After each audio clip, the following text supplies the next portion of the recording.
In this video, I'm gonna show you how you can see accepted friend list. So it's super easy and we will make sure you get it right. You just make sure you are logged in and using the latest version. And make sure to watch the complete video and follow each step carefully to avoid forgetting anything and making mistakes.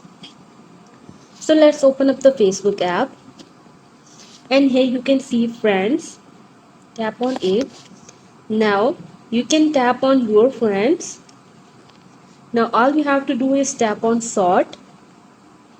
Now they will give me three options: default, newest friend list or the oldest friend list. If I want to check newest friend list, so I just have to tap on it.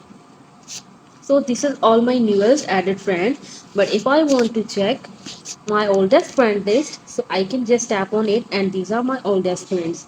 So this is how you can easily see your accepted friend list. Hope you guys like my video.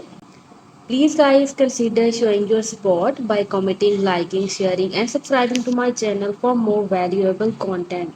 Thanks guys.